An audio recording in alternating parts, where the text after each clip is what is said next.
Goeiedag, my naam is Tiaan Gildenhuys en op hierdie DVD wil ek oor twee spesifieke aspekte met jou gesels. Die eerste ene gaan oor waar staan jou gees en in die tweede gedeelte oor wat dink God van my en van jou natuurlik. En ons gaan kyk wat die Bybel vir ons daaroor sê, maar omdat alles eerstens oor Jesus Christus gaan, kom ons bid gou saam. Vader, in die magtige naam van Jesus Christus wil ons U loof, prys en eer in hierdie dag. Dankie vir die voorreg wat ons het om hierdie DVD op te neem en dankie vir die voorreg dat mense daarna kan kyk. En ons wil bid, Here Jesus, dat U teenwoordig sal wees hier waar ons die DVD opneem en ook daar waar mense na die DVD sal kyk. En Heilige Gees, ek vra dat U my die pad uit sal vat, dat ek nie die een sal wees wat praat nie, maar dat U die spreker sal wees en dat mense se harte oop sal wees vir U boodskap en dat hulle sal hoor wat U wil sê rondom hierdie twee aspekte wat ons op hierdie DVD gaan bespreek. En dan Here, dankie dat U ons die autoriteit gee om ook vir die Satan te kan sê, Satan, ons bind jou en jou magte se werke, waar julle mense se gedagtes wil aftrek of wil probeer keer dat hulle hierdie boodskap sal ontvang. Ons bind dit, ons maak dit nietig en oneffektief en julle sal verdwyn in die naam van Jesus Christus. Dankie Here Jesus dat U ons hierdie autoriteit gee. Dankie dat ons weet U is teenwoordig. Seën ons asseblief nou met U insig, U onderskeiding van dit wat U in U woord vir ons sê. Openbaar U skrif aan ons. Ons vra dit in U naam alleen. Amen. Maar uit die aard van die saak, omdat alles uit die woord van God uitkom, moet ons lees wat die Bybel vir my en vir jou sê. En weet jy, ek glo persoonlik, hierdie woorde van God wat hierin vervat is die lewende woord van God. Die Bybel moet vir my en jou lewend word. En wanneer word hy vir ons lewend? Wanneer die Heilige Gees hom vir ons begin oopbreek. Maar kom ons lees bietjie saam, en op die skerm nou daar, 2 Korintiërs 1 vers 13. Want ons skryf aan julle niks anders as wat julle lees of ook verstaan nie. En ek hoop dat julle dit ook tot die einde toe sal verstaan. So dit beteken, my liewe vriende en vriendin, as ek in my Bybel lees, die aarde is in 6 dae geskape, beteken dit 6 dae. Nie 6 tydperke van 1 biljoen jaar elk nie. As daar staan Jona was in die vis, dan beteken dit Jona was binne in die vis. As daar staan Jesus Christus uit 'n maagd gebore, beteken dit Jesus is uit 'n maagd gebore. Want ons skryf aan julle niks anders as wat julle lees of ook verstaan nie, sê die Bybel vir my. Maar wat so lekker is, as ek in die Heilige Gees, met die Heilige Gees in 'n verhouding staan, sal hy van tyd tot tyd kom in my stilte tyd en hy sal sekere teksverse vir my dieper oopbreek, dieper geestelike betekenis aan my openbaar. Maar sou hy dit op 'n betrokke dag nie doen nie, dan lees ek die verse wat voor my staan, ek verstaan wat daar staan en ek doen wat daar staan net soos dit daar staan. Maar ek sien ook dat God openbaring aan ons verstaanbaar wil maak. Vir wie wil hy die openbaringe verstaanbaar maak? Kom ons lees nou saam. Jesaja 28 vers 9, vers 10 en vers 13. Vir wie wil hy dan kennis leer en vir wie wil hy die openbaring verstaanbaar maak? Vir die wat van die melk gespeen en wat van die moederborste weggeneem is. Kyk hoe leer hy ons, want dit is gebod op gebod, gebod op gebod, reël op reël, reël op reël, hier 'n bietjie, daar 'n bietjie. Daarom sal die woord van die Here vir hulle wees, gebod op gebod, gebod op gebod, reël op reël, reël op reël, hier 'n bietjie, daar 'n bietjie. Kyk mooi my vriende en vriendin, God wil my en jou kennis leer en openbaringe aan ons verstaanbaar maak. Maar vir wie wil hy dit doen? Vir die wat bereid is om weg te kom van die melk van die geloof. Ou Paulus het ook al lank al gesê, julle moes vanweer die tyd al almal leermeesters gewees het. Waarom kan ek julle nog nie die vaste spyse voer nie? Waarom drink julle nog die melk van die geloof? Vandag nog is dit so baie van ons 'n probleem. Ons drink nog die melk van die geloof. Is tyd dat ons begin om die vaste spyse in te neem. En as ons die vaste spyse inneem, gaan ons sien God leer ons reël op reël, gebod op gebod. Jy sien, ek moet so die Bybel kan lees, reël op reël, gebod op gebod, want daarom sal die woord van die Here dan vir my wees, reël op reël en gebod op gebod. Dan gaan ek al die reëls begin raak lees wat op my van toepassing is en waarvolgens ek kan lewe elke dag van my lewe. Maar kyk ook na die volgende vers, Matteus 22 vers 29 het Jesus gesê, julle dwaal omdat julle die skrifte nie ken nie en ook nie die krag van God nie. En daai is ons almal se probleem. Dit was my probleem vir 36 jaar van my lewe. Ek het die skrifte nie geken nie en ook nie die krag van God nie. Want jy sien, as ons die skrifte gaan begin ken, gaan ons die krag van God begin ken. Gaan ons begin besef, toe Satan voor Jesus staan in die woestyn, het Jesus elke keer vir hom gesê, Satan, daar staan geskrywe, daar staan geskrywe, daar staan geskrywe. Jy sien, hierdie is die swaard van die Gees waarmee ons moet beklei. Maar ek gaan hom net kan gebruik om mee te beklei as ek weet wat hier binne in staan. Ek gaan net kan weet om te kan sê, Satan, daar staan geskrywe, as ek self gelees het wat hier binne in staan. Daarom moet ons die Heilige Gees van God vra om sy skrif aan ons te openbaar. Maak nie saak oor watter betrokke aspek ons mee besig is nie. Vandag ook rondom waar staan jou gees? Op hierdie DVD gaan ons vir die Here vra om uit sy skrif uit vir ons te openbaar, sodat ons kan weet wat is die krag van God, dat ek weet waar staan my gees, wat is my geeskomponent en waaroor gaan dit, dat ek kan weet watter autoriteit ek het in die geestesdimensie. Maar net die Heilige Gees van God kan hierdie dinge aan ons openbaar. Ons moet ophou om van mense te verwag om hierdie dinge aan ons te openbaar. Ons moet na die skrywer van die boek homself toe gaan, na God toe gaan en sê, Here, openbaar die dinge in die boek aan my asseblief. Ja, dit is so dat ons as mense by mekaar kan leer, maar ons kan nog steeds hoor wat sê hierdie persoon of daardie persoon, en daarna gaan ek terug na die Vader toe en ek sê, Here, ek hoor wat sê hierdie man, ek hoor wat sê hierdie vrou, maar nou wil ek hoor, verduidelik U vir my, bevestig dit wat hy of sy vir my gesê het uit U skrif uit, en ek bid dat die Heilige Gees hierdie goed vir jou sal oopbreek vandag in Jesus se naam. Om te verstaan waar my gees staan, waar my geeskomponent staan, moet ons besef dat die Bybel van ons leer dat die mens 'n drieledige wese is. Waarna verwys dit? Kyk nou gerus saam met my na daardie prentjie op die skerm. Die mens is 'n drieledige wese. Die mens is 'n gees wat beskik oor 'n siel, en my siel is my wil, my intellek en my emosies, dit wie ek is. Kyk, daar staan W-I-E, wil, intellek, emosie, en wat woon in 'n liggaam. So, hierdie geeswese beskik oor 'n siel en woon in 'n liggaam. En die 3 teksverse wat ons net nou gaan kyk, is 1 Tessalonisense 5 vers 23, Hebreërs 4 vers 12 en Deuteronomium 6 vers 5. Maar hoekom sou die mens 'n drieledige wese wees? Want my vriende en vriendin, jy moet besef, die hele Bybel is 'n driedimensionele waarheid. Ons lees van Vader, Seun en Heilige Gees. Ons lees van geloof, hoop en liefde. Ons lees van die voorhof, die heilige plek, die allerheiligste. Ons lees dat die engele roep uit, heilig, heilig, heilig, 3 maal heilige God. Alles in die Bybel gaan oor 3. Daarom is ek en jy ook 'n drieledige wese en moet ons verstaan waaroor dit gaan. Maar kom ons kyk na die verse. In 1 Tessalonisense 5 vers 23 staan daar, en mag hy, die God van die vrede, julle volkome heilig maak, en mag julle gees en siel en liggaam geheel en al onberispelik bewaar word by die wederkoms van ons Here Jesus Christus. Kyk mooi wat staan daar, gees en siel en liggaam. Ons bestaan dus uit 3 dele uit, en die Here wil hê dat al 3 daardie dele, my gees, my siel en my liggaam, geheel en al onberispelik bewaar moet word by die wederkoms van ons Here Jesus Christus. Jy sien my vriende en vriendin, ek het vir 36 jaar van my lewe groot geword in 'n kerk waar ek geglo die mens is 'n siel wat woon in 'n liggaam. Ek het van my gees niks geweet nie. Ek het van die geestesdimensie niks geweet nie. Ons moet weet, ons het met 2 dimensies te doen. Ons het met hierdie tydelike dimensie rondom ons te doen waar ons kan sien, hoor, ruik, proe, vat. Maar dan het ons met die ware realiteit te doen, want hierdie tydelike dimensie rondom ons, wat ons fisies kan sien en vat aan, is 'n tydelike dimensie. Is 'n dimensie wat gaan verbygaan, want die ware realiteit, die waarheid is die geestesdimensie. Dis waar God is, waar Jesus is, waar die Heilige Gees is, waar die engele is, waar Satan en sy bose geeste is, en waar almal van ons heen gaan die dag as ons sterf. Maar Satan maak so seker dat ek en jy ons oog so gerig hou op hierdie tydelike dimensie, dat niemand probeer uitvind oor wat is die waarheid van die geestelike dimensie nie. En daarom is ek 'n geeswese.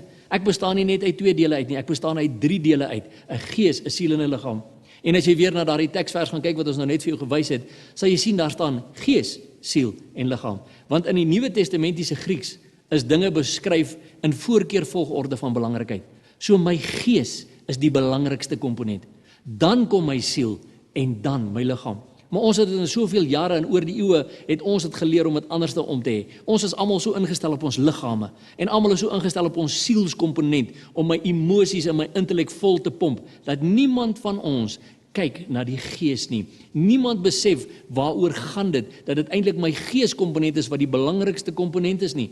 Nou hoekom is my geeskomponent die belangrikste komponent? Want ons moet lees in Johannes 4 vers 23 en 24. Maar daar kom 'n uur, en dit is nou, wanneer die ware aanbidders die Vader in gees en waarheid sal aanbid, want die Vader soek ook mense wat hom so aanbid. God is gees, en die wat hom aanbid moet in gees en waarheid aanbid. Kyk mooi wat staan daar, my vriend en vriendin. Die ware aanbidders moet die Vader in gees en waarheid aanbid, nie in siel en in waarheid, of in liggaam en in waarheid nie. Ons moet hom in gees en in waarheid aanbid. Dan kyk ook saam met my na die volgende vers, wat bevestig dat ons uit hierdie 3 dele uit bestaan, is Hebreërs 4 vers 12. Want die woord van God is lewend en kragtig en skerper as enige tweesnydende swaard, en dring deur tot die skeiding van siel en gees en van gewrigte en murg. Dit verwys natuurlik na die liggaam. En is 'n beoordelaar van die oorlegginge en gedagtes van die hart. So die woord van God kan sny tussen my siel en my gees en my liggaam ook. As ek die woord van God vat, kan ek begin besef watter dele van die woord van God spreek tot my gees, watter dele spreek tot my siel en watter dele het betrekking op my liggaam. En so kan die woord van God dit vir my oopsny. Maar hoekom moet ek hierdie geeswese wees? Want onthou, God is gees. En onthou, ek moet in die geestesdimensie kan inbeweeg op 'n dag as ek sterf. So dis nie my liggaam wat in daai geestesdimensie inbeweeg nie. My siel gaan saam met my gees daarin. Ons gaan net nou daarna kyk. Maar kom ons lees wat het Jesus vir Nikodemus gesê in Johannes 3 vers 3 tot 8. Jesus antwoord en sê vir hom: Voorwaar ek sê vir jou, as iemand nie weergebore word nie, kan hy die koninkryk van God nie sien nie. Jesus antwoord: Voorwaar ek sê vir jou, as iemand nie gebore word uit water en gees nie, kan hy in die koninkryk van God nie ingaan nie. Wat uit die vlees gebore is vlees, en wat uit die gees gebore is gees. Moenie jou verwonder dat ek vir jou gesê het, jy moet weergebore word nie. Die wind waai waar hy wil en jy hoor sy geluid, maar jy weet nie van waar hy kom en waarheen hy gaan nie. So is elkeen wat uit die gees gebore is. So my vriende en vriendin, ek en jy moet uit die gees gebore word ook. My gees moet opstaan, my gees moet wedergebore raak, sodat ek kan weet, ek gaan in die ewigheid saam met die Vader ook in wees. Ons het ook 'n ander DVD oor koninkryk gelyk aan heerskappy, waar ons duidelik verduidelik hoe ook my gees in autoriteit moet lewe, nou reeds hier op aarde. Maar ons moet een ding besef, my gees is die belangrikste komponent. My gees moet opstaan, my gees moet gevoed word, vandat ek 'n babatjie is. Ons gaan nou 'n bietjie daaroor gesels. Maar ons is tog so almal ingestel op die siel en die liggaam. En ons moet ophou om net deeltyd ingestel te wees op die siel en die liggaam. En ons moet begin kyk na die belangrikste komponent wat ek het, waarmee ek God dien, waarmee ek God aanbid. Ek aanbid God met my gees en ek dien God in my gees. Waar sien ek dit? Lees saam met my. Romeine 1 vers 8 en 9. In die eerste plek dank ek my God deur Jesus Christus oor julle almal dat julle geloof verkondig word in die hele wêreld. Want God, wat ek in my gees dien in die evangelie van sy seun, is my getuie hoe ek onophoudelik aan julle dink. Kyk mooi wat sê Paulus daar, God wat ek in my gees dien. Sien jy, hy sê nie God wat ek in my siel dien, of God wat ek in my liggaam dien nie. Ek dien God in my gees, want my gees kommunikeer met God se gees. Maar kom ons kyk na nog 'n derde vers, wat bevestig dat ons uit hierdie 3 dele uit bestaan, en dit is Deuteronomium 6 vers 5. Daarom moet jy die Here jou God lief hê met jou hele hart, en is duidelik uit die Bybel uit as ons lees, dat wanneer die Bybel verwys na jou hart, hy ook verwys na jou gees, na die innerlike mens, dis die ander woord wat die Bybel gebruik vir jou gees. En met jou hele siel, en met al jou krag. Weer eens, daar het ons weer al 3. Ek moet God lief hê met my gees, my siel en my liggaam. Met my hele gees, my hele siel, met my hele liggaam. Dit is hoe ek God moet lief hê. Met alles binne my, alles waaruit ek bestaan. My gees moet uitroep tot my God wat ook gees is. My siel moet die dinge van God bedink. My emosies moet besig wees met die dinge van God. En dan sal my liggaam die dinge van God begin doen. In 1 Korintiërs 2 vers 12 tot 15 lees ons waarom sukkel so baie mense om hierdie dinge te verstaan. Vir 36 jaar van my lewe het ek nie hierdie dinge verstaan nie, as gevolg van wat hier staan. Lees dit saam met my. Ons het ewenwel nie die gees van die wêreld ontvang nie, maar die gees wat uit God is, sodat ons kan weet wat God ons uit genade geskenk het. Daarvan spreek ons ook. Jy sien, ons praat oor hierdie dinge. Nie met woorde wat die menslike wysheid leer nie, maar met die wat die Heilige Gees leer, sodat ons geestelike dinge met geestelike vergelyk. Daar is ons hele punt. Ons moet geestelike dinge met geestelike vergelyk. Ons kan nie appels met pere vergelyk nie. Maar die natuurlike mens, nou die natuurlike mens is die ou wat alles in sy kop wil uitredeneer, wat alles in die siel wil doen. Die natuurlike mens neem die dinge van die gees van God nie aan nie, want dit is vir hom dwaasheid. En hy kan dit nie verstaan nie. Jy sien, hy kan dit nie in sy siel verstaan nie. Hy kan dit nie in sy emosies verstaan nie. Hoekom? Omdat dit geestelik beoordeel word. Maar die geestelike mens beoordeel wel alle dinge.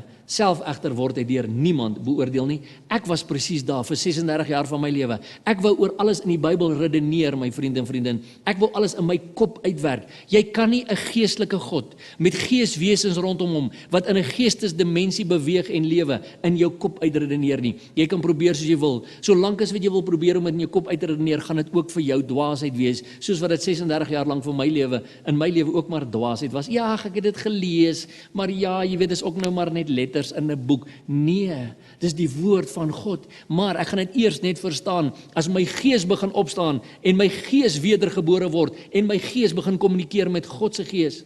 Ek lees ook verder in Romeine 8 vers 5 tot 9. Want die wat vleeslik is, bedink vleeslike dinge, maar die wat geestelik is, geestelike dinge. Want wat die vlees bedink is die dood, maar wat die gees bedink is lewe en vrede. Omdat wat die vlees bedink vyandskap teen God is. Want dit onderwerp hom nie aan die wet van God nie, want dit kan ook nie. Hoekom nie? Want hy kan nie hierdie geestelike dinge verstaan nie.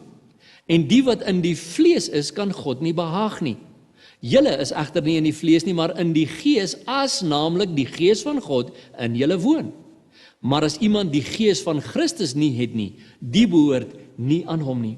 My vriende en vriendin, dis 'n keuse wat ek en jy maak. Elke oomblik van elke dag wil ek in die vlees wandel, in die dinge van die wêreld, die dinge waar ek heeltyd besig is om te sondig met my liggaam, te sondig met die woorde wat ek vloek, wat ek spreek, wat ek doen, die seksuele oortredings wat ek begaan, want ek is heeltyd besig met my vlees, of wil ek begin sê, Here, maak my rein en heilig. Here, begin by my gees, dat my gees opstaan in my, sodat my siel en my liggaam in lyn kan kom, sodat ek kan wees waar U wil ek moet wees, sodat ek die geestelike dinge ook kan verstaan en kan weet, ek is 'n kind van God, ek is 'n kind van God wat opstaan in my geestelike autoriteit en wat is wat Hy wil hê ek moet wees. Maar kyk mooi na die wonderlike belofte in Romeine 8 vers 16 en 17. Die Gees self, daardie Gees verwys na die Heilige Gees, self getuig saam met ons gees dat ons kinders van God is. En as ons kinders is, dan ook erfgename, erfgename van God en mede-erfgename van Christus, as ons naamlik saam met hom ly, sodat ons ook saam met hom verheerlik kan word. Sien jy wat staan daar?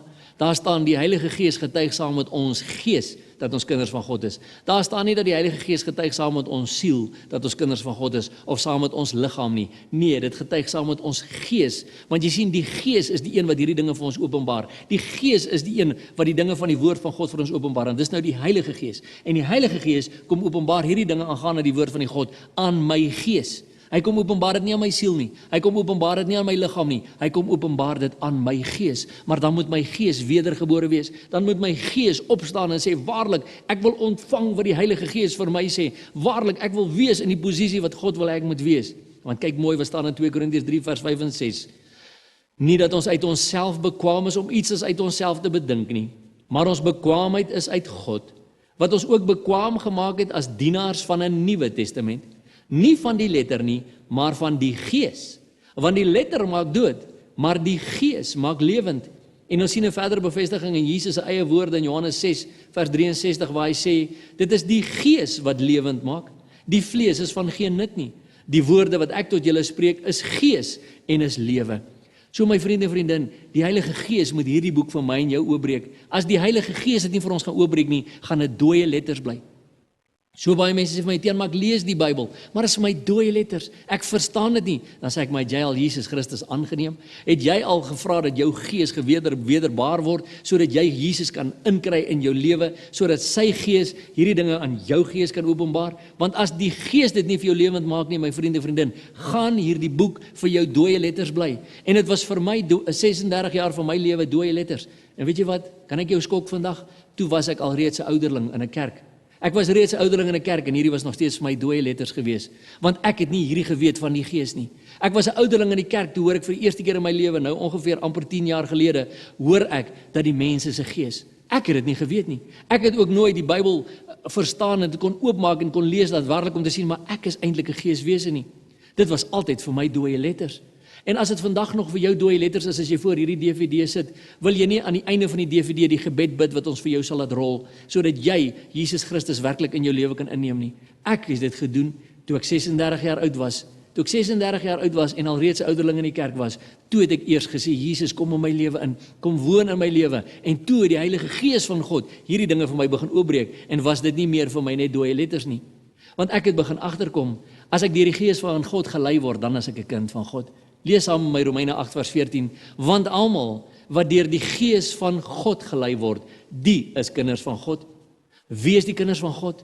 Die wat deur die Gees van God gelei word. Jy sien, as ek nie my lewe deur die Gees van God laat beheer nie, kan ek nie werklik aanspraak maak op daardie wonderlike belofte dat ek 'n kind van God kan wees nie. As ek regtig 'n kind van God is, dan word ek deur die Gees van God gelei om die regte dinge te doen, om klaar te maak met die verkeerde dinge in my lewe, om die sondes af te lê, om dit agter my te los en vorentoe te gaan in die krag wat Jesus vir my gee. En net die Heilige Gees van God kan hierdie dinge vir jou oopbreek, my vriende en vriendin. Gaan jy hom toelaat? Maar weet jy wat is interessant om te let? As ons die Bybel begin lees en die Heilige Gees hierdie dinge vir ons begin openbaar, sodra dit nie meer vir my net dooie letters is nie, sodra dit lewend begin raak in my gees, dan gaan ek agter begin kom dat my gees doen eintlik baie dinge. Nou wat doen my gees alles? Kom ons lees saam in Efesiërs 3 vers 16 tot 19. Dat hy aan julle mag gee na die rykdom van sy heerlikheid, om met krag versterk te word deur sy Gees in die innerlike mens. Dis weer eens in my gees. So die Heilige Gees versterk my in my gees, sodat Christus deur die geloof in julle harte kan woon, julle wat in die liefde gewortel en gegrond is, en julle in staat kan wees om saam met al die heiliges ten volle te begryp wat die breedte en lengte en diepte en hoogte is, en die liefde van Christus te ken wat die kennis oortref, sodat julle vervul kan word tot al die volheid van God. Lees daardie vers maar net weer, maar kyk wat staan daar. Wanneer die Heilige Gees my en my gees versterk, sodat Christus deur die geloof in my hart kan woon, dan beteken dit, kan ek en jy ook in staat wees om saam met al die heiliges ten volle te begryp. Sien jy, daar staan nie net gedeeltelik te begryp nie, daar staan ten volle te begryp wat die breedte en lengte en diepte en hoogte is. En dat ek en jy dan die liefde van Christus kan ken wat die kennis oortref. Watter kennis oortref? Menslike kennis, met ander woorde. Menslike kennis wat alles net uit die kop uitkom, wat uit die sielsdimensie uitkom, wat uit die emosies uitkom. Maar weet jy wat, as my gees hierdie dinge ontvang, kan ek al hierdie dinge ken. Ek kan dit ten volle begryp. Hoekom? Sodat ek en jy vervul kan word tot al die volheid van God. Is dit nie 'n wonderlike belofte nie? Maar dan moet ek weet, my gees moet dit doen, en my gees moet versterk word deur die Heilige Gees, sodat ek al hierdie volheid kan ken, die hoogte en die breedte en die diepte en alles, die kennis van Christus, wat menslike kennis oortref, wat menslike wysheid oortref. Ek lees verder ook in Spreuke 18 vers 14, dat die gees van 'n man ondersteun hom in sy krankheid, maar 'n verslae gees, wie kan dit opbeer?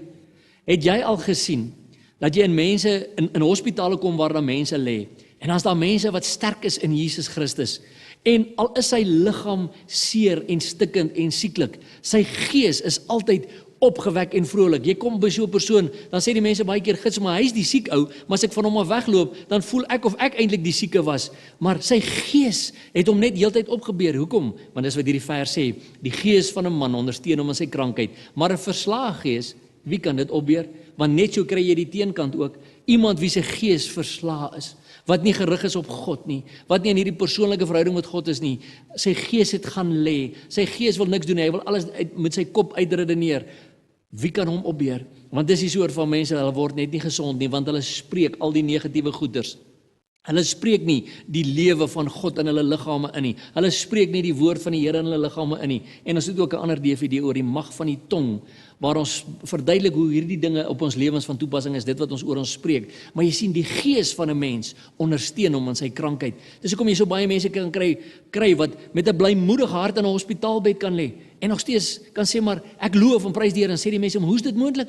Jy is besig om hierdeur verskriklike trials and tribulations te gaan, deur verskriklike siekte te gaan. Dan sê hy, maar my gees stel my op, my gees beur my op. Spreuke 17 vers 22 sê, 'n vrolike hart bevorder die genesing, maar 'n verslae gees laat die gebeente uitdroog. Kyk mooi wat staan daar, 'n vrolike hart bevorder die genesing, maar 'n verslae gees laat die gebeente uitdroog. Daar is ook 'n boek op die mark van A More Excellent Way to Be in Health, van pastoor Henry Wright van Amerika, waar hy vir jou wys dat hierdie teksvers daarna verwys, die geestelike oorsprong vir sekere mediese siektes, wat hulle vir jou hierdie hele ding mooi duidelik verduidelik, en as jy die boek wil in die hande kry, kan jy my skakel, en ons kan vir jou wys waar om hierdie boek te bestel.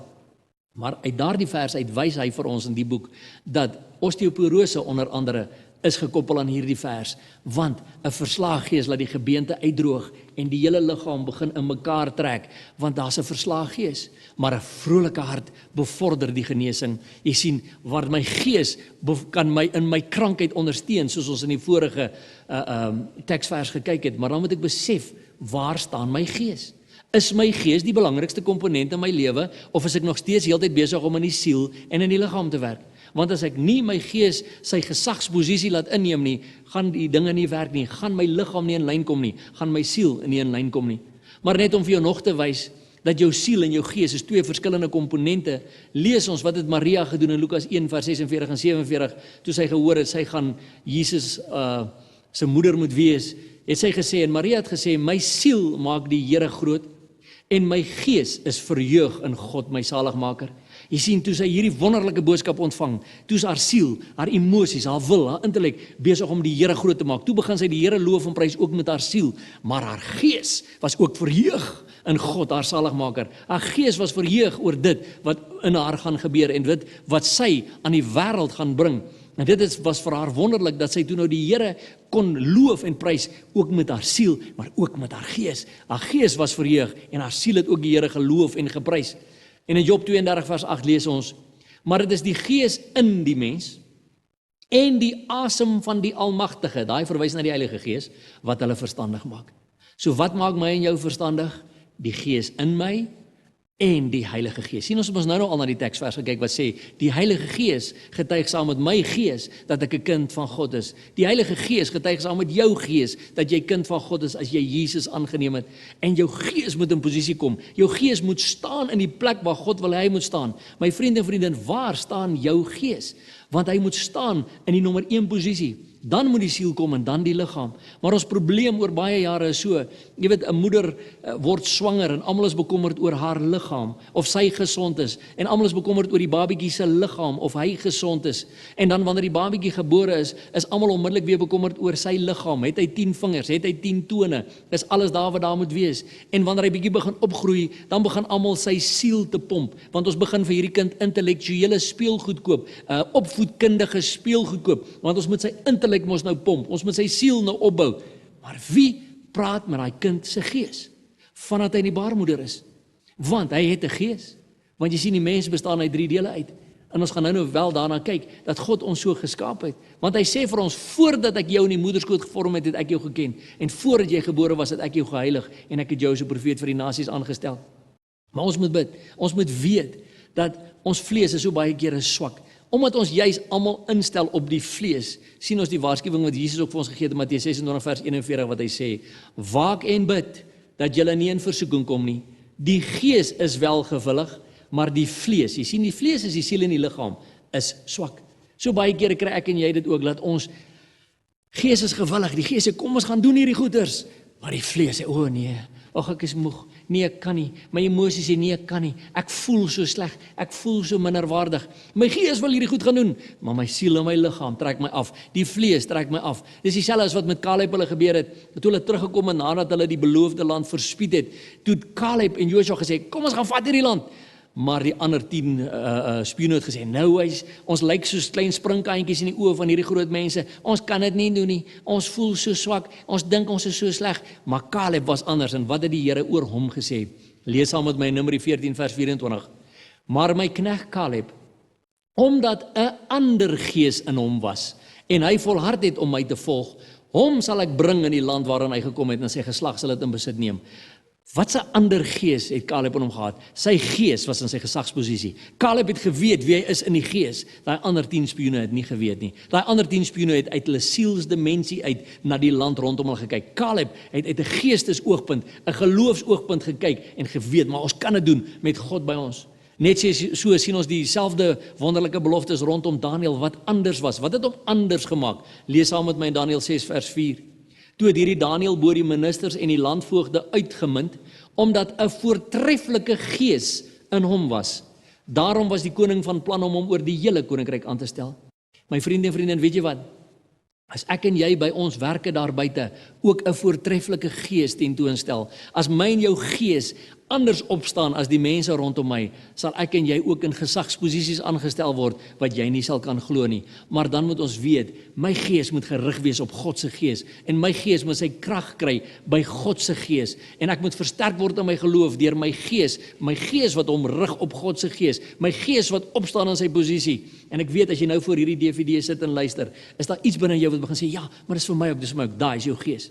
Daai is jou gees wat jy dalk nog al die jare ook maar net doodgedruk het soos wat ek het gedoen het, omdat jy dalk ook nog oor alles wou geredeneer het, soos wat ek maar oor alles geredeneer het. Nee, gee vandag jou gees die kans om op te staan, mens, om terug te kom in die posisie waar God wil hy moet wees, in die gesagsposisie.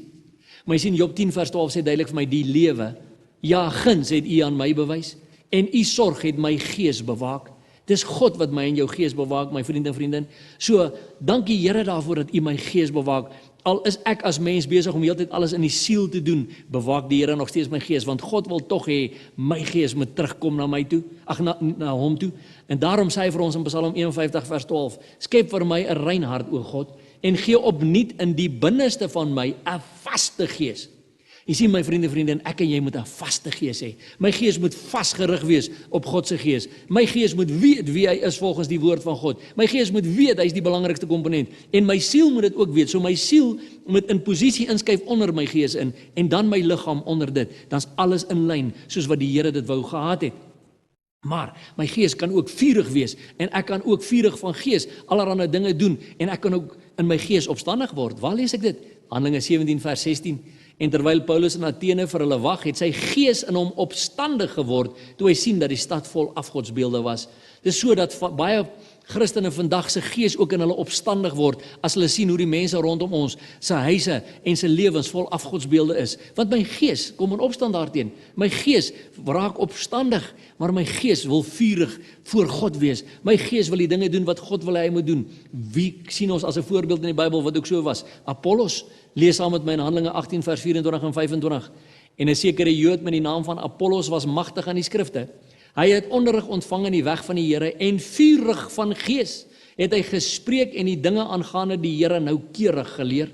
Kyk mooi, hy was vurig van gees, maar hy het die dinge van die Here noukeurig geleer. Nie net sekere gedeeltes nie, hy het noukeurig gehou by wat hier staan en vurig van gees het hy gaan preek. Dis nie uit sy siel uit wat hy het gepreek het nie, dis nie uit sy liggaam uit wat hy gepreek het nie. Hy was vurig van gees en daarom kon hy gaan preek en die woord van die Here aan die mense verkondig, want hy was magtig in die skrifte, want jy sien die gees van God het die dinge van die skrifte in sy gees geopenbaar. Dis hoekom so baie mense vir my baie keer sê, Matiaan, ek kan nie teksversies onthou soos wat jy teksversies onthou nie. Sê ek, maar weet jy wat, ek onthou dit nie in my siel nie, ek onthou dit in my gees, want die gees van God het die woord van God aan my gees geopenbaar. Ek bid dat dieselfde met jou sal begin gebeur, dat jy hierdie dinge in jou gees sal vat, in Jesus se naam. Nou is dit ook interessant om uit die Bybel te let, wat gebeur dan nou die dag as ons sterf? Waar gaan my gees heen, waar gaan my siel heen, wat gebeur met my liggaam? Nou ons almal weet, my liggaam bly hier op aarde. My liggaam gaan in 'n graf in, of hy word veras, of wat ook al die geval mag wees, en hy word verderf. Maar wat gebeur met my gees en my siel? Kom ons lees in Lukas 23 vers 46. En Jesus het met 'n groot stem uitgeroep en gesê, Vader, in u hande gee ek my gees oor. So dis sy gees wat hy in daardie oomblikke aan God oorgee toe hy sterf. Waar kry ons die verdere bevestiging in Handelinge 7 vers 59? En hulle het Stefanus gestenig terwyl hy die Here aanroep en sê, Here Jesus, ontvang my gees. Kyk mooi, Here Jesus, ontvang my gees. Vader, in die hande gee ek my gees oor, nie my siel nie. En so ek sê, ek het groot geword en gedink, dis my siel wat hemel toe gaan. Ja, my siel gaan ook hemel toe, maar is my gees wat ek oorgee aan God. Ons gaan nou kyk wat gebeur met my siel. Ek lees ook nog 'n versie in Lukas 8 vers 52 tot 55, die dogtertjie van Jairus wat gesterf het, en almal het gehuil en oor haar rou bedryf, maar hy sê, moenie huil nie, sy is nie dood nie, maar slaap. En hulle het hom uitgelag, want hulle het geweet dat sy dood was.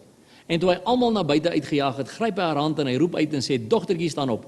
En haar gees het teruggekom, en sy het onmiddellik opgestaan, en hy het beveel dat hulle haar iets te ete moes gee. So dis haar gees wat hier opstaan, maar wat gebeur met my siel? Ons kry die antwoord in Lukas 16 vers 22 tot 24. Die verhaal van Lazarus en die ryk man wat Jesus vertel het. En hy sê, en toe die bedelaar sterf, is hy deur die engele weggedra na die boesem van Abraham. En die ryk man het ook gesterwe en is begrawe. En toe hy in die doderyk sy oë ophef terwyl hy in smarte was, sien hy Abraham van ver af en Lazarus aan sy boesem. En hy roep en sê, Vader Abraham, wees my barmhartig en stuur Lazarus, dat hy die punt van sy vinger in water kan insteek en my tong verkoel, want ek ly smarte. Jy sien, daai is emosies, dis sielsdimensie daardie, in hierdie vlam. Met ander woorde, my vriende en vriendin, ek sien duidelik dat my gees en my siel saam hemel toe gaan, want in die hemel gaan ons ook sielsbelewenis hê. Ons gaan emosionele belewenis hê van liefde, van kompassie vir die mense rondom ons, van die liefde vir die ander heiliges rondom ons, wat saam met ons in die hemel is. So my siel en my gees gaan hemel toe. En daarom kan ons sien dat hierdie man in die doderyk het hy nog steeds sielsbelewennisse gehad. Jy sien, as my siel nie hemel toe gaan nie, beteken dit die mense wat hel toe gaan geen belewenis hê nie, want hulle gaan nie emosioneel kan ervaar dat hulle weg is van God af, of wat ook al die geval mag wees nie. Hulle gaan nie die emosies ervaar van pyn nie, want dit is ook wat jy ervaar daar. Dis hierdie emosionele staat van jy moet weet, jy ly smarte, en dit is siel. So dit bewys vir my dat die twee gaan saam hemel toe, gees en siel, maar my liggaam bly hier op aarde agter. agter. Daarom moet ek seker wees dat my gees gewederbaar is. En as my gees gewederbaar is, weet ek gee my gees oor aan God en my siel sal saam na die hemel toe gaan. En ek sal in alle ewigheid in die heerlikheid van God wees as ek gekies het vir Jesus Christus. Dis waaroor dit gaan, om 'n keuse te maak vir Jesus Christus en om hom aan te neem. Dit is egter uit die Bybel uit ook baie duidelik, dat ek 'n nederige gees moet hê. Want die Here weerstaan self die trots en hoogmoediges, sê sy woord vir ons. En ons het ook 'n DVD op die mark oor Jesus se karakter, oor nederigheid, waar ons daardie aspek meer duidelik bespreek. Maar kom ons kyk wat sê die Bybel vir ons oor 'n nederige gees. Jesaja 57 vers 15 sê, want so sê die hoë en verhewene wat in die ewigheid woon, heilig is sy naam. Ek woon in die hoogte en in die heilige plek en by die verbryselde en nederige van gees, om te laat herlewe die gees van die nederiges en te laat herlewe die hart van die verbrysseldes. Ek lees verder ook in Psalm 34 vers 19. Die Here is naby die wat gebroken is van hart, en onthou dit verwys ook na my gees, en hy verlos die wat versla is van gees. So waar woon die Here en wie verlos hy? Die nederiges van gees, en die wat versla is van gees wil hy ophef, want hy wil hê ons gees moet in sy plek inkom waar hy wil hê ons moet wees. Maar wat moet my gees nog doen? Spreuke 11 vers 13. Die wat met kwaadsprekery omgaan, maak 'n geheim openbaar, maar hy wat betroubaar is van gees, bedek 'n saak. Jy sien, dis so baie kere mense wat nie betroubaar is van gees nie, wat alles in hulle sielsdimensie wil uitredeneer, wat emosioneel kompulsief optree, wat nie sake bedek nie, wat oor mense skinder baie kere en wat sommer goeders ophaal wat hulle nie moet ophaal nie, want hy's nie betroubaar van gees nie, want sy gees is nie in die korrekte posisie nie. Sy siel is dalk nog in beheer en sy liggaam is dalk nog in beheer, in steede van daarvan dat sy gees in beheer sal wees. Spreuke 16 vers 32. Die lankmoedige is beter as 'n held, en hy wat sy gees beheers as een wat 'n stad inneem. Dit loop saam met Spreuke 25 vers 28 wat sê, 'n afgebreekte stad sonder muur, so is 'n man wat sy gees nie kan inhou nie, met ander woorde wat sy gees nie kan beheer nie. So hierdie twee teksverse sê vir my en jou dat ek en jy ons gees kan beheer. Met ander woorde, ek en jy kan vir ons gees sê, gees, staan op, wees wat God wil hê jy moet wees. Here, ek vra dat my gees wedergebore word. Ek vra nou dat ek U kan aanneem, dat U in my lewe sal inkom, en as ek U aangeneem het, Here, dat my gees sal opstaan en dat ek sal begin leer om my gees te beheer. Ons kry so baie getuienisse van mense wat in beradingssessies en in bevrydingssessies mense se gees aanspreek, en wanneer hulle die gees aanspreek en daai gees begin opstaan en daai man sy gees begin beheer daarna, lewe hierdie man in totale geestelike autoriteit, lewe hierdie vrou in geestelike autoriteit, want haar gees het in posisie aangekom. Sy probeer nie meer alles, of hy probeer nie meer alles uit die sielsdimensie uit beredeneer nie. Hy probeer nie meer alles uit die wêreldse oogpunt uit sien nie, maar hy begin die dinge in sy geestelike oogpunt sien, en hy begin die dinge van God verstaan, want sy gees begin dit verstaan. Jy sien, hy begin sy gees beheer. Dis wat ek sê van, wie praat met 'n babietjie se gees? Daar's ook baie interessante materiaal op die mark van Arthur Burke, onder andere van Nurturing Your Spirit en dies meer, waar hy oor hierdie aspek praat. En mense, dit is interessant dat 'n babietjie in die baarmoeder geen kognitiewe besluite kan neem nie, want daar is sekere reseptors in die brein wat eers oopgaan ongeveer 'n maand na geboorte.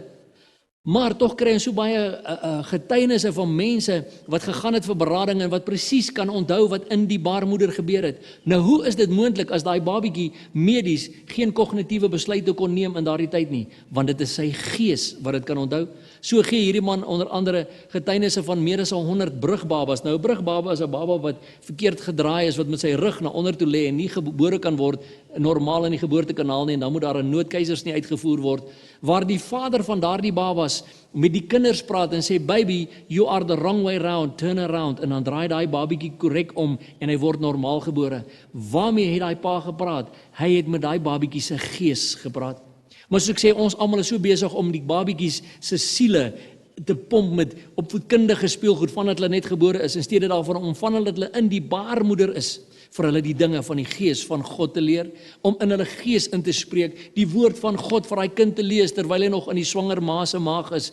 Dis wat ek en jy moet doen, sodat daardie kind se gees van sy geboorte af weet wie hy is, sodat daardie kind se siel en sy liggaam in lyn kan wees van geboorte af, dat hy nie ook eers soos ek 36 jaar oud word, voordat hy leer, maar sy gees is eintlik die belangrikste komponent nie, want dis wat met my gebeur het, dis eers wanneer ek dit moes leer.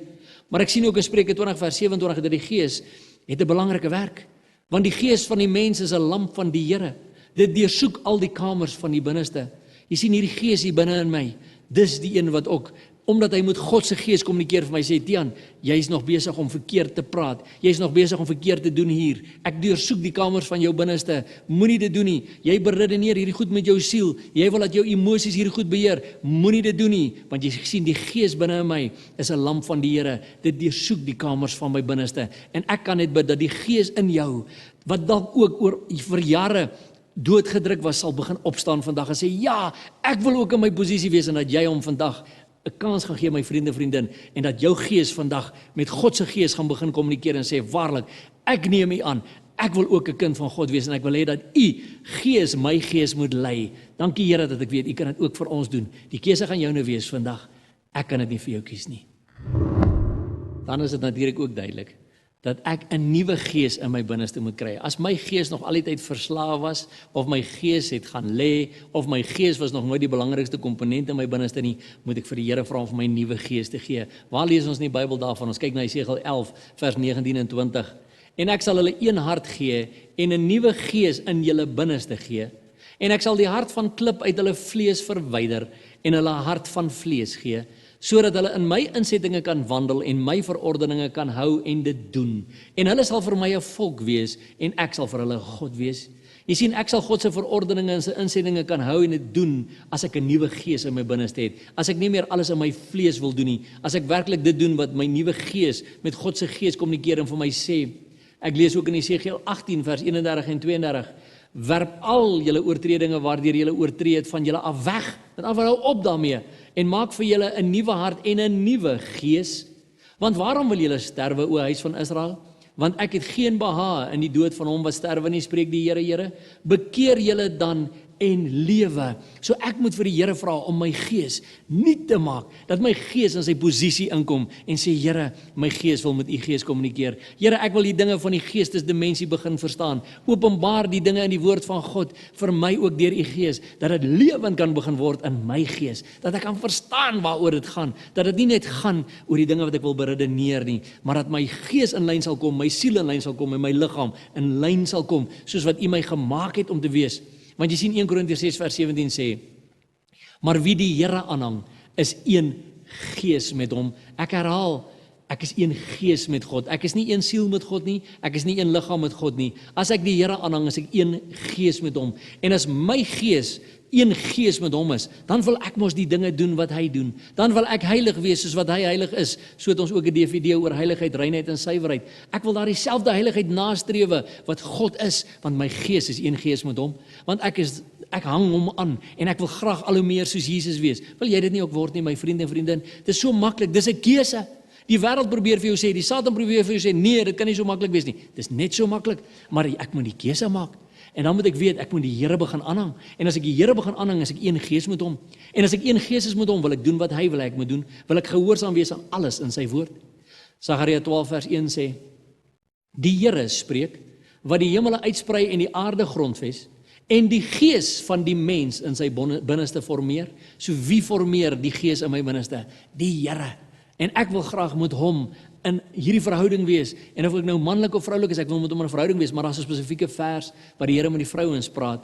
In 1 Petrus 3 vers 3 tot 4 dan sê hy, vrouens, julle versiering moet nie uiterlik wees nie, haarvlegtery en omhang van goud en aantrek van klere nie, maar die verborgde mens van die hart, dis die innerlike mens, dis die gees, in die onverganklike versiering van 'n sagmoedige en 'n stille gees, wat baie kosbaar is voor God. So wat is kosbaar voor God? 'n Sagmoedige en 'n stil gees. Dit is kosbaar voor God. Want so baie mense wil net heeltyd beklei in huwelike, met hulle mans beklei en so aan. Sê die Here, weet jy wat? Wees net stil en sagmoedig in jou gees, dan kan ek dalk met jou man begin werk, in steede daarvan dat jy hom heeltyd wil oortuig. Want jy sien Johannes 16 vers 7 en 8 sê, net die Heilige Gees kan iemand anders oortuig. En ons probeer so baie kere ons huweliksmaats oortuig in ons eie krag, uit ons eie sielsberedenerings uit wil ons hulle oortuig. Ons kan nie.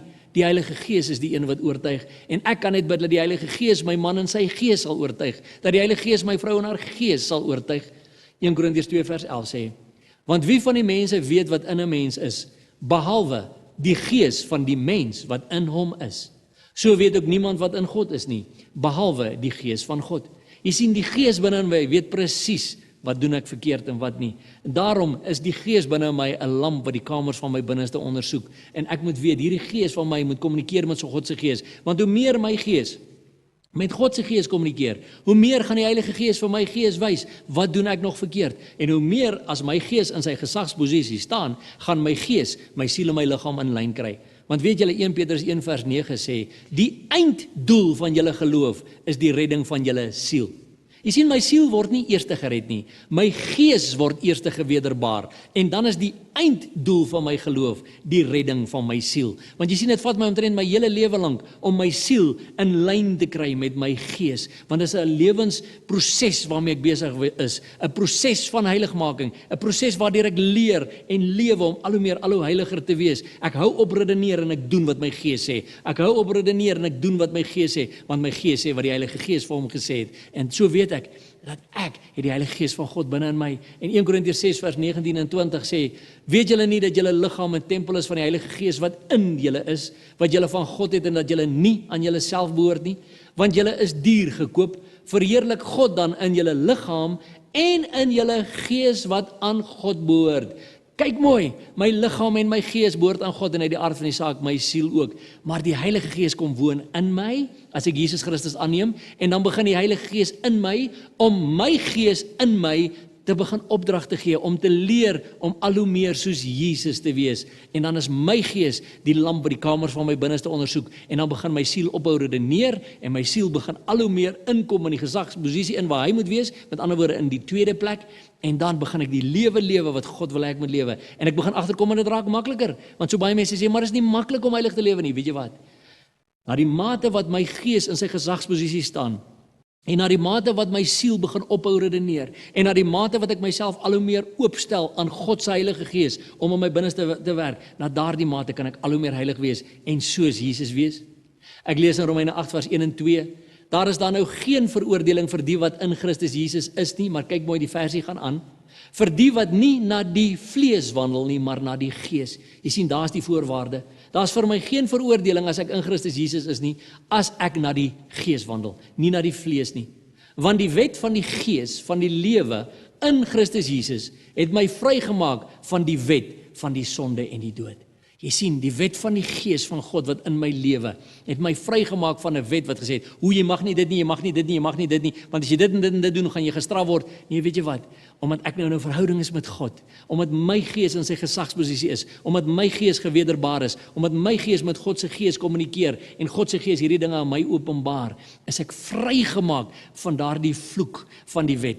Maar die wet lê nou op my hart, en is geskrywe op die tafels van my hart, en dit lê gereed op my lippe. So omdat ek nou 'n verhouding is met God, lief is vir hom, wil ek gehoorsaam wees aan sy insettinge en sy verordeninge, wil ek gehoorsaam wees deur my vader en my moeder te eer, wil ek nie my naaste se vrou begeer nie, wil ek nie steel nie, wil ek nie vloek nie, wil ek nie die naam van die Here uitelik gebruik nie, want daardie wet, ek is vry van die vloek van die wet, maar die wet is nou op my hart geskryf. Dit is geskrywe op die tafels van my hart. Jy sien, dit staan in my gees, en my gees weet nou, my gees weet, hy is in 'n posisie waar God wil hy moet wees. So my siel begin al hoe minder redeneer. Ek begin al hoe minder die dinge in die natuurlike probeer uitwerk. En ek begin al hoe meer sê, waarlik nou verstaan ek.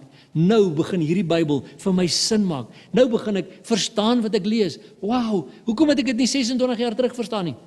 Hoekom het ek dit nie 10 jaar terug verstaan nie? Hoekom het ek dit nie 5 jaar terug verstaan nie? Want jy sien, my gees was nog nie in die posisie nie.